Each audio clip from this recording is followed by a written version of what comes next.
नमस्कार दोस्तों, एजुकेशन की नई दुनिया में आपका स्वागत है। मैं जितेंद्र कुमार जौली। यदि आप UP TGT, PGT, GIC, UPHESC, GDC commerce भर्ती की तैयारी कर रहे हैं तो ये वीडियो आपको अवश्य देखना चाहिए। इस वीडियो में हम अंतिम खातों से संबंधित बहुत सारे महत्वपूर्ण प्रश्न लेकर आए हैं जो आगामी परीक्षाओं में आपको देखने के लिए मिल सकते हैं। अंतिम खातों से संबंधित एक वीडियो में पहले ही बना चुका हूँ, परंतु उसमें सारे प्रश्न कवर नहीं हो पाए थे, इसलिए अंतिम खातों से संबंधित महत्वपूर्ण प्रश्नों का ये दूसरा भाग लेकर आए हैं। तो इस वीडियो को बिना स्किप किए शुरू से अंत तक देखिए। आइए शुरुआत करते हैं। तो देखिए, हमारा पहला प्रश्न है, निम्नलिखित में से कौन सी एक अमूर्त संपत्ति नहीं है? नंबर 1 ख्याति, नंबर 2 देनदार, नंबर 3 कॉपीराइट और नंबर 4 पेटेंट। और इस प्रश्न का सही उत्तर है नंबर 2 देनदार। देखिए, संपत्तियां जो हैं वो दो प्रकार की होती हैं। नंबर 1 मूर्त संपत्तियां और नंबर 2 अमूर्त संपत्तियां। मूर्त संपत्तियां वे होती हैं जिनको छुआ और देखा जा सकता है, और अमूर्त संपत्तियां वे होती हैं जिनको छुआ और देखा नहीं जा सकता है। तो देखिए, अमूर्त संपत्तियों के उदाहरण हैं ख्याति, कॉपीराइट, पेटेंट आदि। हमारा अगला प्रश्न है, कर के अग्रिम भुगतान की प्रकृति है? नंबर 1 संपत्ति, नंबर 2 दायित्व, नंबर 3 अग्रिम व्यय और नंबर 4 अग्रिम दायित्व। और इस प्रश्न का सही उत्तर है नंबर 1 संपत्ति। देखिए, जब भी हम किसी को अग्रिम रूप से भुगतान करते हैं तो वह भुगतान हमारे लिए संपत्ति होता है। हमारा अगला प्रश्न है, एक कंपनी के चिट्ठे में अयाचित लाभांश को किस शीर्षक के अंतर्गत दिखाया जाएगा? नंबर 1 संचय एवं आधिक्य, नंबर 2 प्रावधान, नंबर 3 चालू दायित्व और नंबर 4 विभिन्न मद। और इस प्रश्न का सही उत्तर है चालू दायित्व अर्थात करंट लायबिलिटीज। हमारा अगला प्रश्न है, अदत्त मांगों को कंपनी के आर्थिक चिट्ठे में दिखाया जाता है? नंबर 1 अंश पूंजी में जोड़कर, नंबर 2 मांगी गई अंश पूंजी से घटाकर, नंबर 3 चालू संपत्तियों के शीर्षक में और नंबर 4 चालू दायित्वों के शीर्षक में। देखिए, यहाँ पर अदत्त मांगों का मतलब है कॉल्स इन एरियर अर्थात अंशों पर जो मांगे मांगी गई हैं परंतु नहीं मिली है उनको मांगी गई अंश पूंजी में से घटाकर दिखाया जाता है। यहाँ पर हमारा दूसरा ऑप्शन बिल्कुल सही है। हमारा अगला प्रश्न है, इनमें कौन अंतिम खातों में सम्मिलित नहीं है? नंबर 1 व्यापार खाता एवं लाभानी खाता, नंबर 2 लाभानी नियोजन खाता, नंबर 3 रोकड़ बही और नंबर 4 आर्थिक चिट्ठा। और इस प्रश्न का सही उत्तर है नंबर 3 रोकड़ बही। तो देखिए, वीडियो में आगे बढ़ने से पहले आप लोगों को बता दूं कि यदि आप इसी प्रकार की वीडियो देखना चाहते हैं तो आप हमारे चैनल की UP TGT, PGT, UPHESC commerce preparation वाली प्लेलिस्ट देख सकते हैं। वहां पर आपको इसी प्रकार की बहुत सारी वीडियो मिल जाएंगी। साथ ही आप लोगों से अनुरोध है कि इस वीडियो को लाइक अवश्य कर दीजिए, क्योंकि इस प्रकार की जो मैं वीडियो बनाता हूं तो एक वीडियो बनाने में 3 से लेकर 4 घंटे तक मेरे खर्च हो जाते हैं। आगे बढ़ते हैं। हमारा अगला प्रश्न है, संपत्ति एवं दायित्व का विवरण होता है? नंबर 1 आर्थिक चिट्ठा, नंबर 2 तलपट, नंबर 3 व्यापारिक खाता और नंबर 4 लाभ हानि खाता।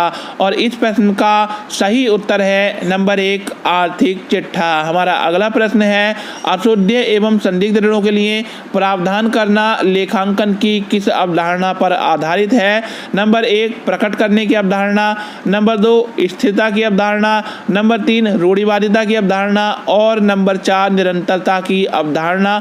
और इस प्रश्न का सही उत्तर है नंबर 3 रूढ़िवादिता की अवधारणा। रूढ़िवादिता की अवधारणा के अनुसार भविष्य में होने वाले लाभों की ओर कोई ध्यान नहीं दिया जाता है और भविष्य में होने वाली हानियों का पहले से ही अनुमान लगाकर उनका प्रावधान कर लेना चाहिए। हमारा अगला प्रश्न है, अनार्जित आय है नंबर 1 संपत्ति, नंबर 2 देयता, नंबर 3 आय और नंबर 4 व्यय। और इस प्रश्न का सही उत्तर है नंबर 2 देयता अर्थात दायित्व। देखिए, यदि हमने कोई आय कमाई नहीं है और हमें मिल जाती है तो वह हमारे पास एक तरीके से कर्जे के रूप में होती है। तो यहाँ पर हमारा सेकंड ऑप्शन बिल्कुल सही है। हमारा अगला प्रश्न है, एक कंपनी के आर्थिक चिट्ठे में ख्याति, भवन और ट्रेडमार्क को किस शीर्षक के अंतर्गत दिखाया जाएगा? नंबर 1 स्थायी संपत्ति, नंबर 2 चालू संपत्ति, नंबर 3 ऋण और अग्रिम और नंबर 4 निवेश।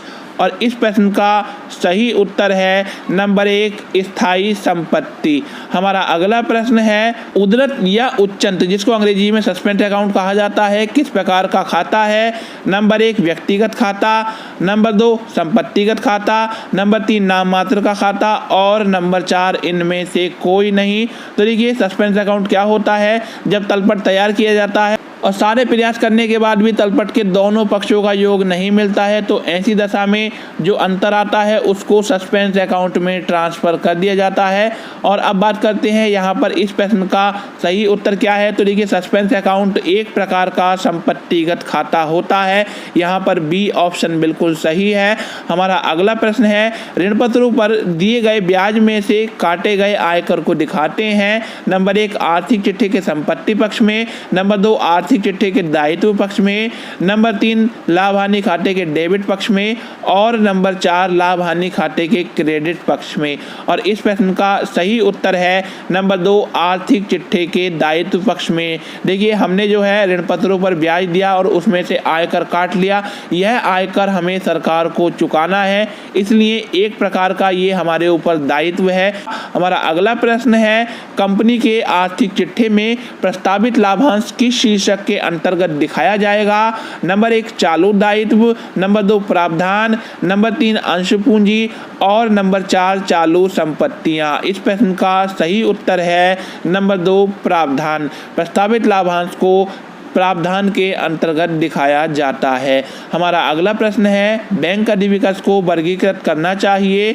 नंबर 1 चालू संपत्ति, नंबर 2 चालू दायित्व, नंबर 3 स्थायी संपत्ति और नंबर 4 स्थायी दायित्व। और इस प्रश्न का सही उत्तर है नंबर 2 चालू दायित्व अर्थात करंट लायबिलिटीज। हमारा अगला प्रश्न है निम्नलिखित में से किसे आर्थिक चिट्ठी के संपत्ति पक्ष की ओर दिखाया जाना चाहिए? नंबर 1 प्रारंभिक व्यय, नंबर 2 अदत्त व्यय, नंबर 3 अंश प्रीमियम खाता और नंबर 4 पूंजी खाता।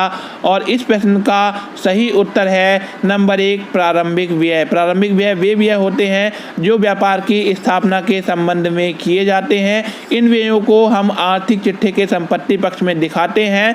देखिए इनकम टैक्स में एक लॉ है setup and carry forward of losses, उसके अनुसार जो भी हमारे हानि होती है या बड़े खर्चे होते हैं उनको आर्थिक चिट्ठी में दिखा देते हैं और उनको 5 वर्षों में टुकड़े कर करके P&L अकाउंट के डेबिट साइड में दिखा कर उस खाते को बंद कर दिया जाता है। इस प्रकार से आयकर बचाने के लिए इस विधि का प्रयोग किया जाता है। यहाँ पर पहला ऑप्शन बिल्कुल सही होगा। हमारा अगला प्रश्न है वर्ष के मध्य में दिए गए लाभांश को प्रदर्शित करेंगे। नंबर 1 लाभ हानि खाते में, नंबर 2 लाभ हानि समायोजन खाते में, नंबर 3 आर्थिक चिट्ठी के संपत्ति पक्ष में और नंबर 4 आर्थिक चिट्ठी के दायित्व पक्ष में। और इस प्रश्न का सही उत्तर है नंबर 2 लाभ हानि समायोजन खाते में। हमारा अगला प्रश्न है बैंक से भुनाया गया बिल है। नंबर 1 संभाव्य दायित्व, नंबर 2 चालू दायित्व, नंबर 3 चालू संपत्ति और नंबर 4 इनमें से कोई नहीं। और इस प्रश्न का सही उत्तर है नंबर 1 संभाव्य दायित्व। हमारा अगला प्रश्न है कंपनी के आर्थिक चिट्ठी में संपत्तियों को दिखाया जाता है। नंबर 1 स्थायित्व के आधार पर, नंबर 2 बाजार मूल्य पर, नंबर 3 पुस्तक मूल्य पर और नंबर 4 तरलता के आधार पर। और इस प्रश्न का सही उत्तर है नंबर 1 स्थायित्व के आधार पर। हमारा अगला प्रश्न है आयकर के अग्रिम भुगतान को दिखाया जाना चाहिए। नंबर 1 लाभ हानि खाते के डेबिट पक्ष में, नंबर 2 आर्थिक चिट्ठी के संपत्ति पक्ष में, नंबर 3 आर्थिक चिट्ठी के दायित्व पक्ष में और नंबर 4 लाभ हानि खाते के क्रेडिट पक्ष में। तो देखिए जब भी हम किसी को अग्रिम रूप से भुगतान देते हैं तो वो हमारी एक प्रकार की संपत्ति होता है। और यहाँ पर हमारा जो दूसरा ऑप्शन है आर्थिक चिट्ठी के संपत्ति पक्ष में, यह बिल्कुल सही होगा। हमारा अगला प्रश्न है किसी ऋण के डूबत हो जाने की दशा में राशि क्रेडिट की जानी चाहिए। नंबर 1 लाभ हानि खाते में, नंबर 2 देनदार खाते में, नंबर 3 डूबत ऋण खाते में और नंबर 4 विक्रय खाते में। तो देखिए जब हमारा कोई रुपया डूब जाता है तो ऐसी दशा में जनरल में लेखा किया जाता है बैंक अकाउंट डेबिट, बैंक की जगह कैश शब्द का भी प्रयोग किया जा सकता है। डेब्ट account debit to debtor's account, तो यहाँ पर पूछा गया है क्रेडिट की जानी चाहिए, इसलिए यहाँ पर हमारा जो सेकंड ऑप्शन है देनदार खाते खाते में। यह बिल्कुल सही होगा। हमारा अगला प्रश्न है, कंपनी अधिनियम 1956 में आर्थिक चिट्ठे का प्रारूप दिया गया है। नंबर 1 धारा 211 में, नंबर 2 धारा 213 में, नंबर 3 धारा 263 में और नंबर 4 धारा 221 में। और इस प्रश्न का सही उत्तर है नंबर 1 धारा 211 में। हमारा अगला प्रश्न है, कच्चे माल का मूल्यांकन किया जाता है। नंबर 1 बाजार मूल्य पर, नंबर 2 लागत मूल्य पर, नंबर 3 पुस्तक मूल्य पर और नंबर 4 लागत और बाजार मूल्य दोनों में से जो कम हो उस पर। और इस प्रश्न का सही उत्तर है नंबर 4 लागत और बाजार मूल्य दोनों में से जो कम हो उस पर। हमारा अगला प्रश्न है, आर्थिक चिट्ठा दर्शाता है। नंबर 1 केवल संपत्ति की स्थिति, नंबर 2 केवल दायित्व की स्थिति, नंबर 3 नकद की स्थिति और नंबर 4 वित्तीय स्थिति। और इस प्रश्न का सही उत्तर है नंबर 4 वित्तीय स्थिति। तो ये थे कुछ इंपॉर्टेंट क्वेश्चन। यदि आप इसी प्रकार की वीडियो देखना चाहते हैं तो आप हमारे चैनल की UP TGT PGT UP HESC GDC commerce preparation वाली प्लेलिस्ट देख सकते हैं। ये वीडियो आपको कैसा लगा कमेंट करके बताइए। यदि वीडियो अच्छा लगा हो तो लाइक कीजिए और अपने साथियों में शेयर कीजिए। यदि आप हमारे चैनल पर नए आए हैं तो चैनल को सब्सक्राइब कर लीजिए। सब्सक्राइब करने के बाद में बेल आइकन दबाकर ऑल नोटिफिकेशन ऑन कर लीजिए ताकि हमारे आने वाली वीडियो का नोटिफिकेशन आपको मिलता रहे। फिर मिलेंगे एक नई वीडियो के साथ, तब तक के लिए नमस्कार।